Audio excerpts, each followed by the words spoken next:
Second stop on the Bigfoot Expedition near Luzerne, Michigan in the Huron National Forest with local reports and day and night video, thermal and witness video on 6/22/23. The Huron National Forest is located in the northern eastern part of the Lower Peninsula above Big Rapids, and the area that I'm going to is above Holton Lake and Roscommon near Mio in Luzerne, Michigan. Hi, the footage that I shot in Luzerne in the Huron National Forest a couple weeks ago in late June, the forward camera did not process the film right, the video right, or I downloaded it incorrectly and it came out sideways and I can't seem to correct it. So what I've done is the backwards camera, I had two cameras on. The backwards camera turned out all right. I'm using that footage and I'm putting in some local reports from the BFRO Class A sightings. There's 10 in this county, in this area around Luzerne and Oscoda County. I picked out a couple that are really good. And I have some old thermal footage with some new thermal footage to compare to of the sightings that Dango and I had in 2017. And the interview that I did with him about his daytime sighting and the thermal that we took. That said, alright, the daytime video, I used GoPro Hero 10 cameras, one in the front, one in the back. One in the front's the one that failed. Nighttime, I used a Psionics Aurora Pro color IR night vision camera, and the lights I used were basically this Viz with a red, or I used this clip-on hat light with a red and has a white in the center, which is not very strong. And I also used a FLIR Scout 2 thermal camera. This is a look at the gear that I have now. Is basically set up for two people. I've got a couple ballistic helmets and 2 night vision cameras and 3 FLIR thermals, several trail cameras, and many other pieces of gear. Okay, this is a look at what I downloaded onto my computer and how the footage came out from the forward camera. This is what it looks like after I put it through the editor, and it's unusable. So I just want to let you know what that looked like. BFR Report 27/78/3 Class A, submitted by a witness on a Wednesday, May 26, 2010. Name recounts 2 experiences of Bigfoot while camping in the Lower Peninsula. Year 1989, season summer. Month July, state Michigan. The county, Oscoda County. Location details: camp 2 miles east of 33, 3 miles south of Mio, which is the nearest town. Observed late night just before bedtime while camping, extremely quiet. No hint of it approaching camp. We jumped up and then ran from the loud roar. I didn't remember anything after that. The report starts as follows. I spoke at length with the witness 2 times by telephone. He stated the initial story by Mio and then went on to tell another sighting near Cadillac. The initial story, the witness stated he and his kids were camping near Mio in a location they had camped at several times per year. He stated it was quite late at night, around midnight. He was sitting in a lawn chair next to the bonfire. His kids were laying in a hammock near the fire. The animal came from behind him and either jumped over him or ran right past him. He stated he was like paralyzed or in a haze of some kind. His kids did react though and ran over the van so fast and hard they left an indentation in the side of the van, running into it. As soon as it ran by, the animal let out a loud scream and it was gone. The witnesses stated several times that he had no explanation of why he put out of his mind or for so long, or why he felt paralyzed at the time. He remembers his kids being very scared, but he stated that they simply went in the van and went to sleep. Looking back, he states that it unnerved everyone to the point that they never went back there again. The witness also states that there were several trees that seemed to be braided together at the tops. I hope to scout out the location in the near future, as it is a short distance from my home. Although many years have passed, and general area is now a hotbed of Bigfoot sightings and not far from Foley Swamp, which is famous for Bigfoot encounters, which is near Luzerne. The other experience occurred near Cadillac in 1986. He and his kids were camped next to the Manistee River as they had been canoeing. It was first light in July, and he stepped out of his tent. He spotted the animal just standing looking at him a short distance away. He stated clear that he remembers the expression on the animal's face. It was a very peaceful expression, not hostile or surprised. It was around 5.5 to 6 feet tall. It was described as very peaceful encounter, although the witness did not know what he had seen at the time. The animal was described as being black in color. It simply turned and walked away. He described the face as being more human than ape-like. While not frightening experience, he did state a couple of times that the whole unnerving experience made him quit canoeing. The report goes on in saying, in regard to the incident near Mio, the state of the witness found himself in is often reported by persons who have had Sasquatch encounters. Several witnesses have described similar occurrences which, although not fully understood, it is often discussed among researchers. Several animals, including elephants, whales, tigers, giraffes, and alligators, are known to have the ability of using infrasound. Although unaudible to human ears, it can travel for many miles and is known to affect other animals near it. Humans have experimented with the use of infrasound, including its use as a weapon in warfare. Symptoms, including temporary paralysis and a dreamlike state, have been reported to possibly affect a person's health and well-being from minutes to weeks after the encounter. There is little known about this phenomenon and about Bigfoot behavior, and the important information collected by the VFRO from these reports and their fieldwork will continue toward future research. Not really. The BFRO is not even really around anymore. This BFRO report was by Don Peer.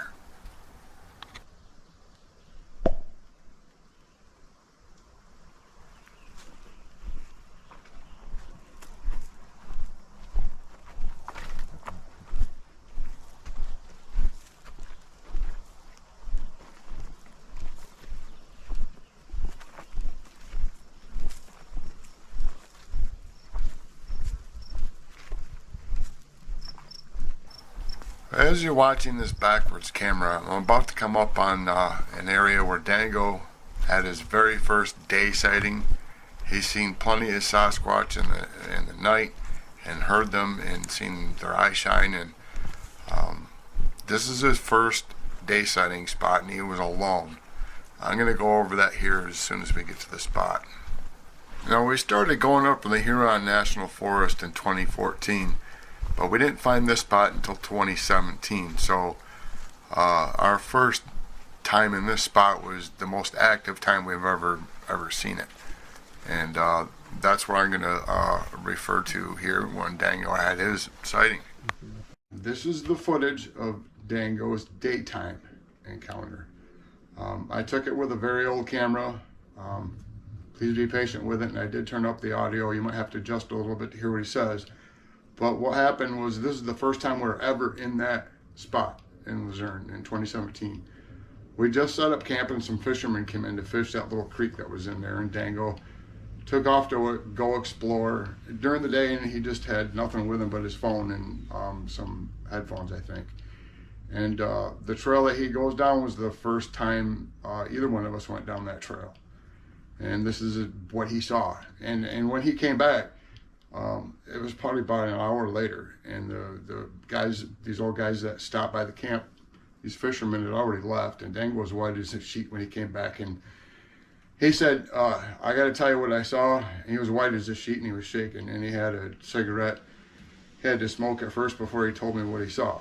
And I got him to record this interview. A year later, we went back to the same spot, and this is him describing what he saw.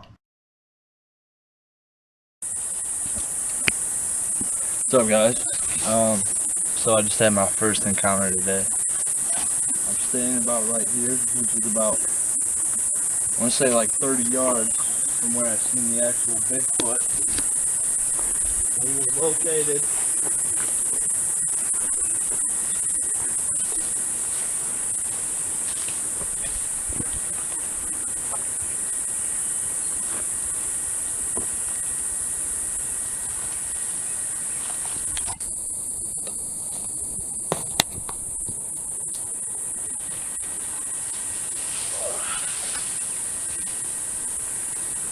about right here, crouched down, looking at some deer that were over here in the field.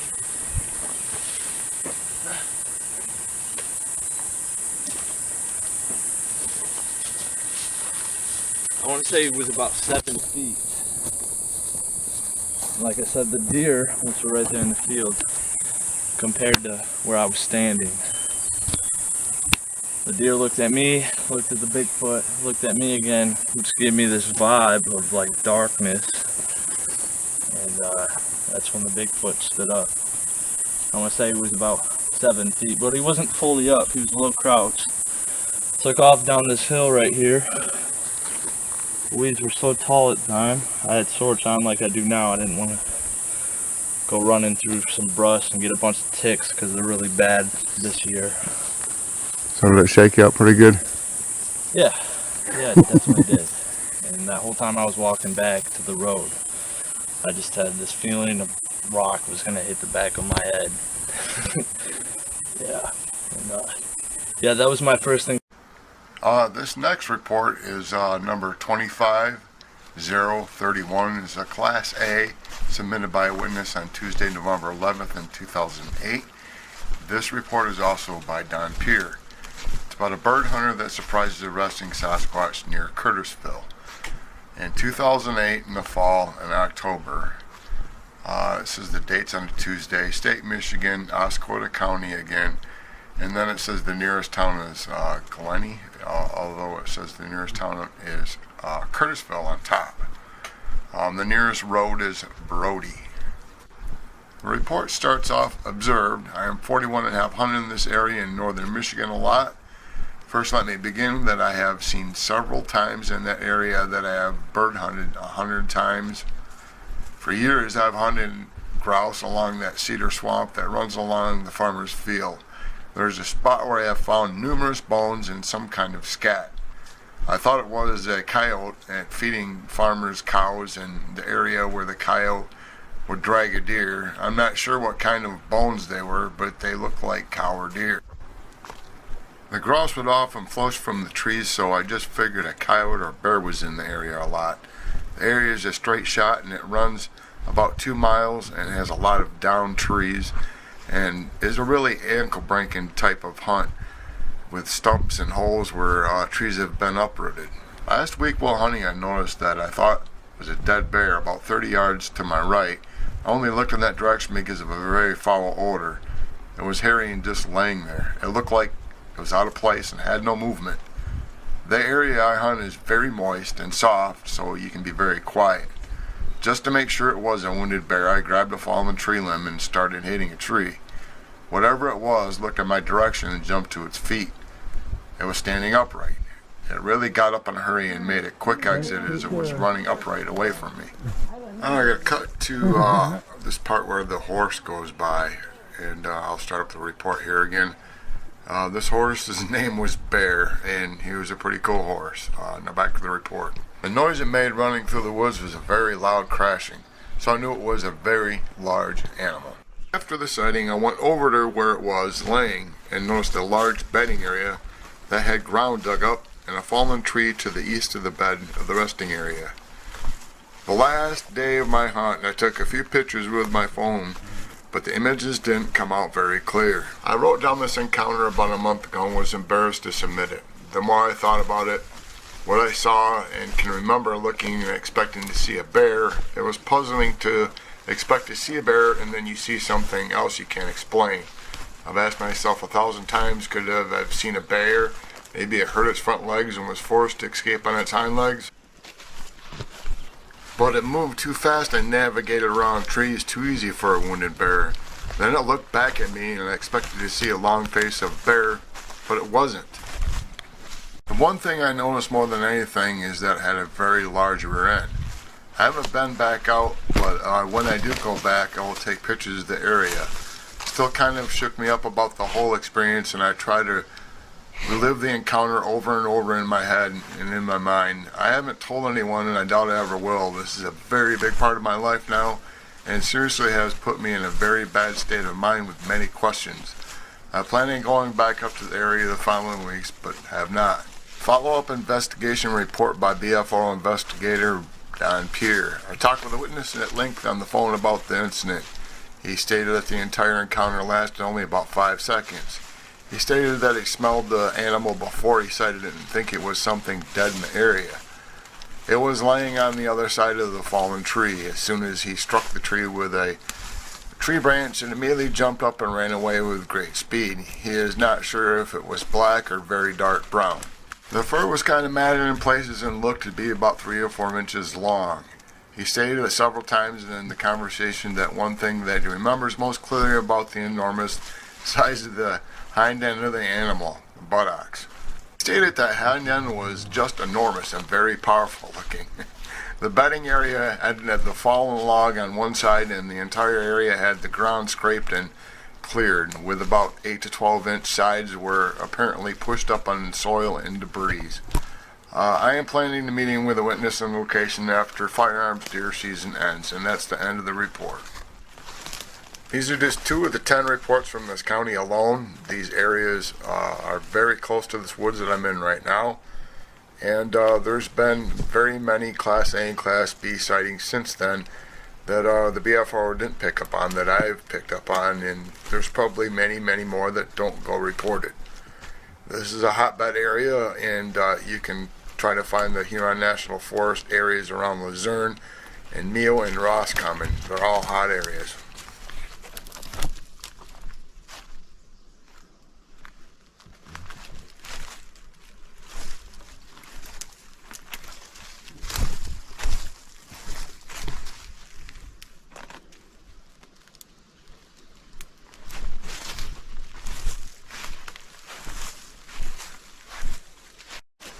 Okay, do you hear those blue jays in the background? I should have paid attention to that. That's a distress call that blue jays, robins, and red-winged blackbirds quite often do when there's a predator around. It could be an eagle, it could be a hawk, it could be something on the ground like a coyote, or it could be a Sasquatch. I should have went and checked it out. I ignored it and just kept on going. The same thing happened to me many times before, including when I was a child, when we had my childhood encounters, and one was stuck in the drain pipe, and the red-winged blackbirds were going nuts, and we didn't pay any attention to them.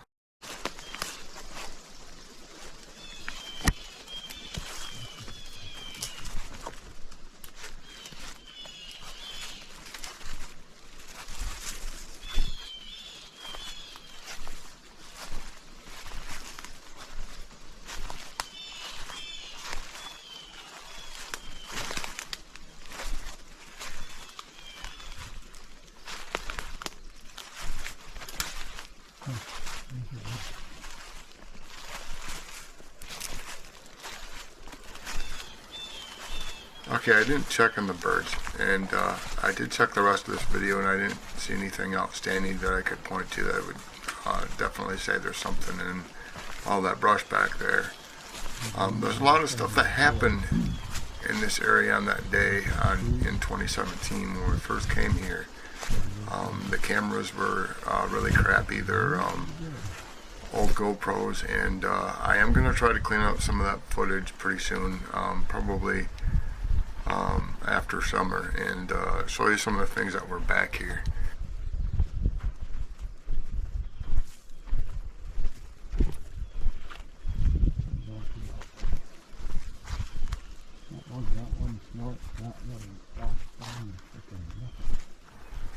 Yeah, you can hear me mumbling away talking to the camera up front that's on my forehead, on the head strap, but you know, that camera didn't work out right, and I can't use that footage.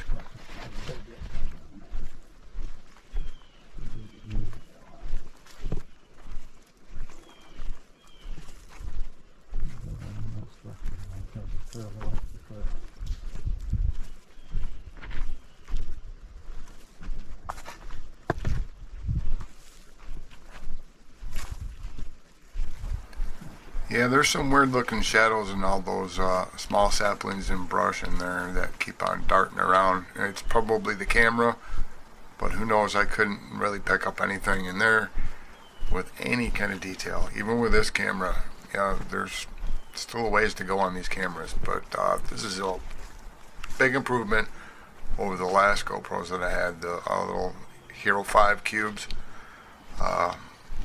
Those didn't work with a crap. They didn't have any stabilization in them whatsoever either.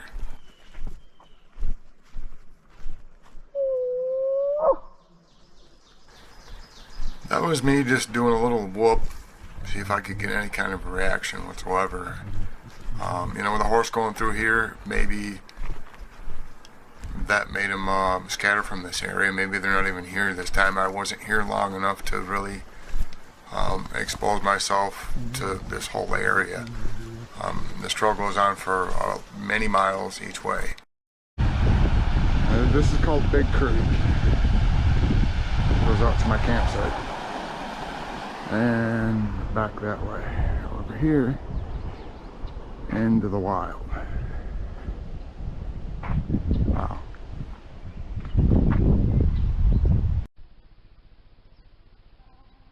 This is trail cam footage of the creek going through Foley Swamp near Luzerne, and it finally goes out to the Sable River. Okay, this one I get to this end of this tree line right here, and I stop because I see a bird, a woodcock, doing its little dance, and it's dusk. I tried to edit this video also the best I could, but the old GoPro that I was using back then, I shouldn't have been using it in dusk, but we're almost back to camp when this happened. I hear the snort next to me, and I think it's a deer. I don't even bother to look. I'm just focused on this bird in front of me. Dangle's coming up behind me, about like 20-30 feet behind me, and what happens is there's a snort and a growl. The camera picks it up, but I turn the audio up on this. You'll be able to hear it. I'll play it for you a couple times, but then I go further on down following this bird, trying to get it on my camera, and I can't because it's getting too dark, and the footage is awful, but you'll be able to tell what's happening in the footage. It's just literally too dark for this kind of camera. Even these new GoPros will not work in this kind of dusk. But when Dangle gets to that same spot where I got the snort and the growl, they started hissing at him, Sasquatch, all around there. And they don't make themselves seen. They're in the brush and in the trees, and happens to be the spot we go to a little bit later, like an hour later when it's dark, maybe 2 hours. We go out in that area, and that's where we had the sighting and the thermal. And I'll get to that in a moment too, but this is the same spot at dusk, and this is what happened when we go through that. This area, our first time here with the old GoPros. I was coming out here to about where this bush is right here to the right, past this little birch. There's more brush here then. I don't know why there's not, but there's a Sasquatch right here, and I stopped and I looked at this bird, a woodcock, and I kept on walking because I was gonna get a picture of it. I heard a snort and a growl, and I went that way. And Dango was following me. Dango was 20 feet behind me, 30 feet behind me, and he got to about here, and they started hissing at him, and they're up over here in these trees. And this is also the exact same spot where we got the thermal later that night. Dango stood right about here. Of course, that was years ago. The trees are probably different. But at night I was walking ahead of them, going the opposite way down here, and I saw them in those trees there at night with my red light, and I didn't have my thermal out. And it was in a pocket, and I didn't want to reach for them. They were so close, but Dango picked it up, his thermal, and got it.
Okay, this example of a snort, the footage was part of the hike footage that we took during that same day in 2017.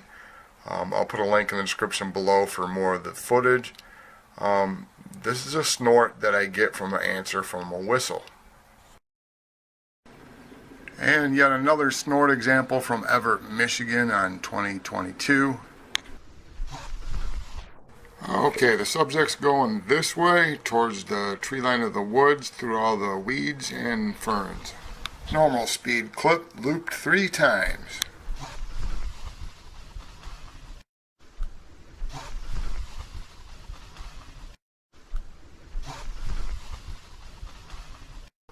Slow motion clip looped 3 times.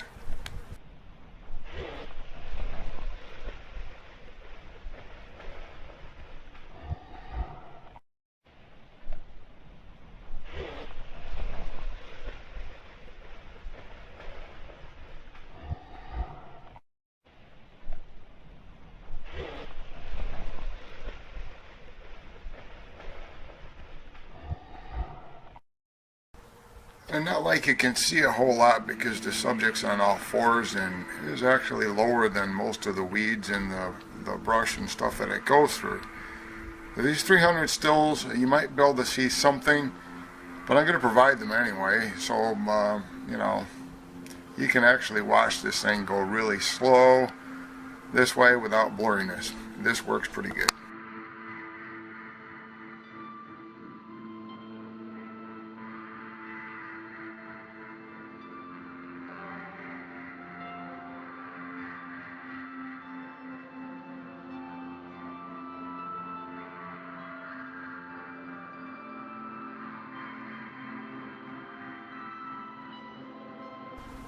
You really can't even see where it's hiding. It's somewhere in between those saplings and the brush there to the right when it bolts off when they get too close. Or was it called into the tree line by its mother by the snort? I don't know. I think it was probably called in by its mother that a human's getting too close.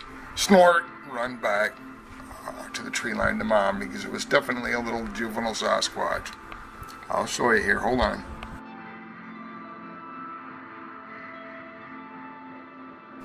And yes, I'm well aware that deer, white-tailed deer, snort when they smell a human. Well, so do Sasquatch. They sound a little bit different. And if that was a deer running through there, you'd definitely be able to see it. Even the littlest deer making that much noise would at least show something. There's no deer there. Let me show you what it is. Occasionally you see a few deer flies buzzing the camera. Yeah, they're buzzing my head too.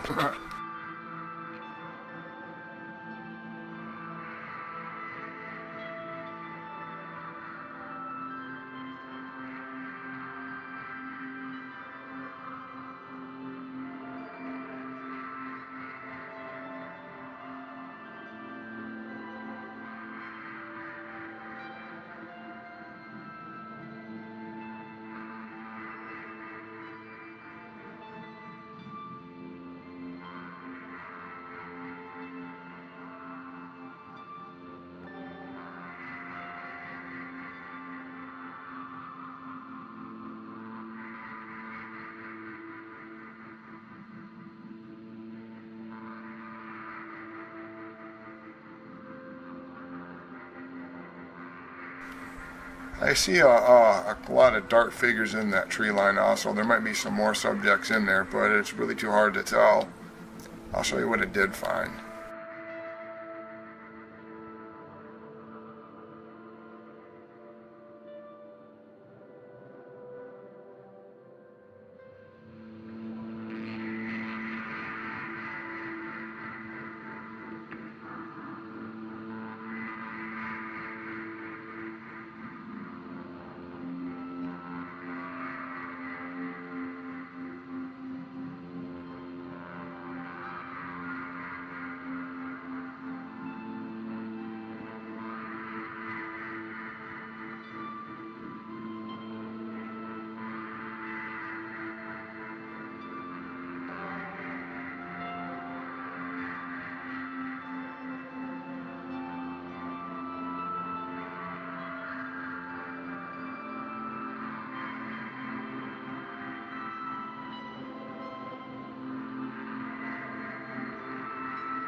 Now here's some enhanced still zoomed in best I could.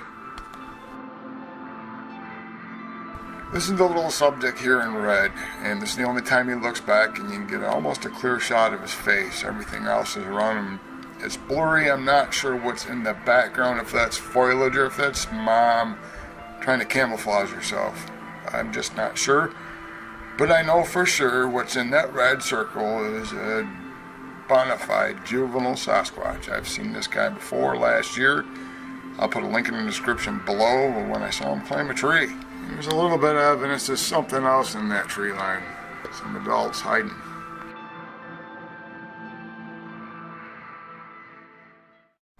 Okay, this example of a snort, the footage was part of the hike footage that we took during that same day in 2017. I'll put a link in the description below for more of the footage. This is a snort that I get from an answer from a whistle. So after I went by there and got snorted and growled at, I went a little bit further, and then Dango came by that same area and he got hissed at, and it was really loud, but and it was very unusual sounding. We didn't know what it was, neither one of us. It wasn't picked up on audio though, but it was very odd.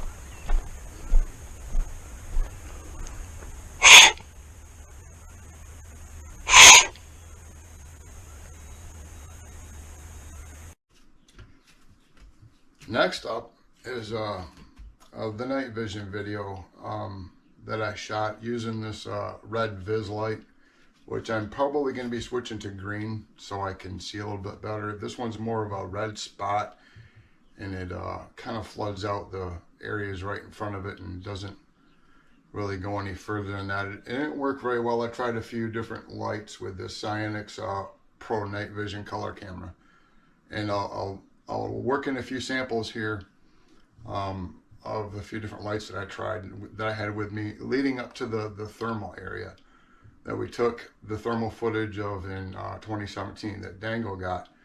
And let me explain that a little bit more, even though I have old footage for this also of the interview that I did with him, of us explaining what happened exactly. What happened that I need to add is we just left the camp, and I still had my thermal, and I had it in a pouch, and I was walking ahead of him, and I came to that tree line that you're going to see here in a minute. And when I got a little ways inside of the tree line, I had my red light on, this one right here, and I turned to my right, and I could see two Sasquatch that were kneeling down, and I was getting the eye shine. They were only about from here to that Sasquatch, a little bit further away from me. And I actually started talking to them, and they started getting up and walking towards me, and then they heard Dango, and they looked back to him, and I was going like this because I didn't want to yell, and I also didn't want to grab my thermal because they're that close to me, and I thought they might have been thinking that I'm pulling a gun. I knew what I was looking at, and Dango got this little bit of footage with his thermal, and that was the first time we used the thermals and the first time we had them.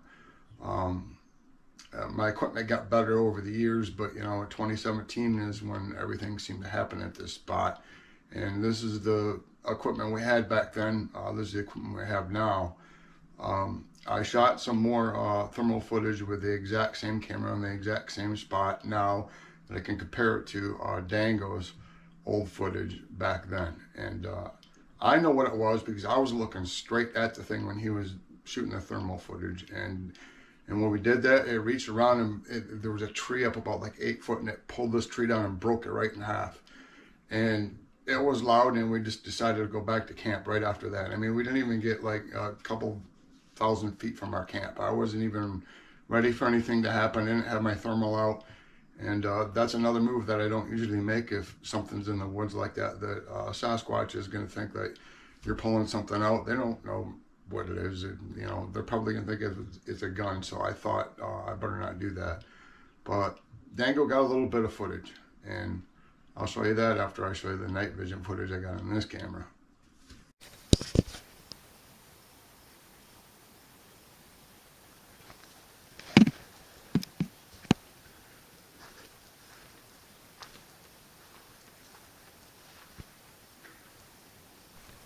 I'm starting these video samples from in camp as I walk to the thermal site area, and then I'll do a new thermal footage, can compare it with the old one. And on the way there, I'm just going to show you a few samples of different lights that I'm using. I did not have a green one with me. I will use green next time. The red that I'm using that carries further is too much of a spot, and it just kind of washes everything out when it's too close. I got to find something that's a happy medium. I can't use bright white because it hurts their eyes.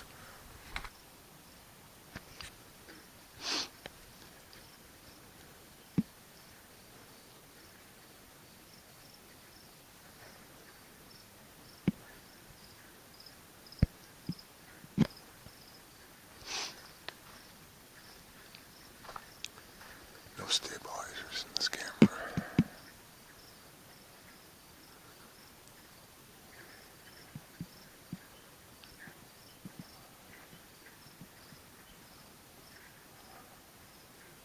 How's that flashing shit?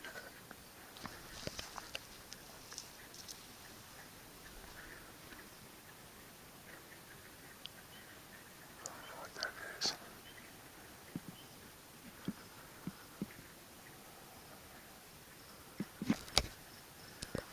Okay, let's try this.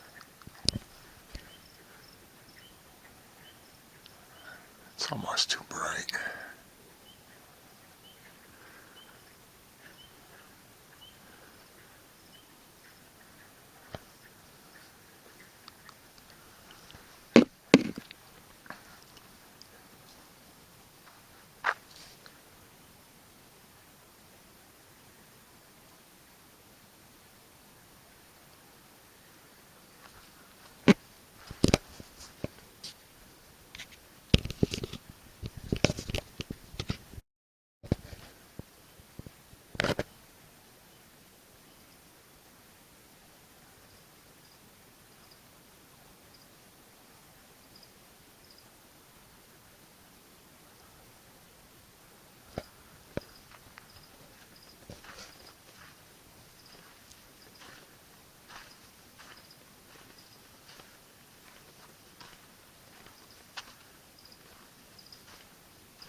That's the woods we're down at.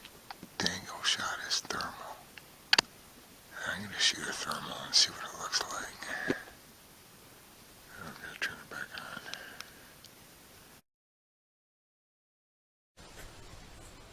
on. Alright, this is the exact spot where I saw it. This is where Dango is standing. There's the tree break. We're walking from where Dango is. I got to about here when I saw the eye shine. When it came towards me, it was right about where that tree break that it did. And then Dango was here doing the thermal imaging. I'll show you Dango's point of view and about how far I was from Dango. Was at that drink right there. This is his point of view right here, and I'll let you. I think I was even more over here, dude, where it was in the clearing. I could see that. I could see the tree first. Yeah, you were quite a ways away. I was this far away then. And this is, it would be his point of view where you had the thermal imager pointed, right? Nope. This is that darker tree. You see? That bigger one, you ran out that far? I'm pretty sure. Okay. Yeah, because I couldn't. Well, he was real close to me over there where he did that tree break. What do you think you saw? We haven't seen the thermal imaging. Tell him what you saw on the thermal imager before we even see it. I mean, he poked his head out once or twice. I could see half his body sticking out from the tree. Probably thinking he was hidden from you, but not me at the time. There might have been two of them, man. That other one was quite a bit closer to me. He could have reached out and got me. This is how far it was, probably about, what was that, 40, 50 feet. I was standing from you, and your thermal one over by that tree over there. Well, I could see this one over here.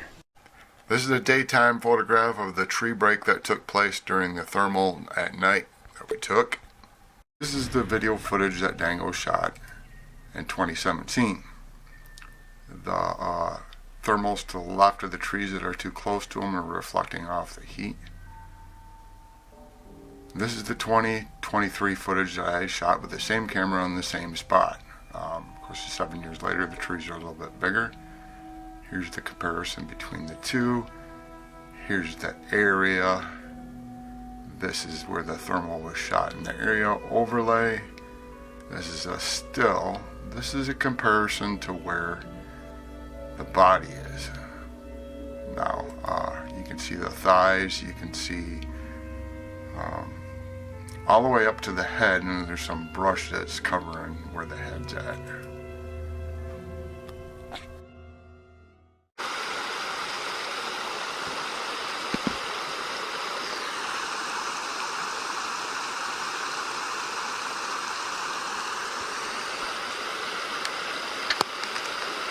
There's night vision for you.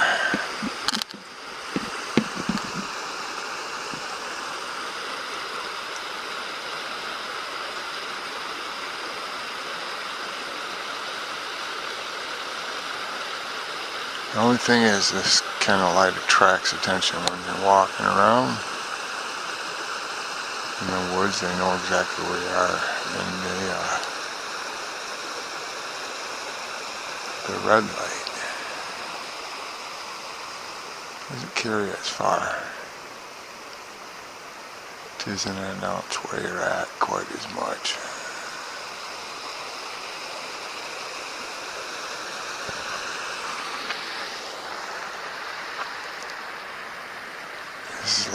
The following are a couple of short audio recordings that I did while I was in Luzerne. The first one is night snorts. I do believe they're deer, but something that came up in the camp that snorted a lot. And the second recording is a 2-minute song of a whippoorwill that landed on my tent and sang its whole song till the end and sounded like it broke. This is a trimmed up short recording from like a 5-hour recording that I did overnight in Luzerne on 6/22/22. And what you're going to hear is some snorting, commonly known as deer doing this. But Sasquatch also do this, and I just got back from going through the whole area. I have night vision footage of me going out. I didn't see a single deer. I didn't see any tracks in the morning. It sounds a little bit more like deer walking up on my truck and being surprised that I'm there because they can't see worth crap at night. But Sasquatch do snort quite a bit like this. I don't know which it is because I didn't unzip the tent to find out.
Stay tuned. Up next, an encounter interview with Brian Barber from Traverse City, Michigan.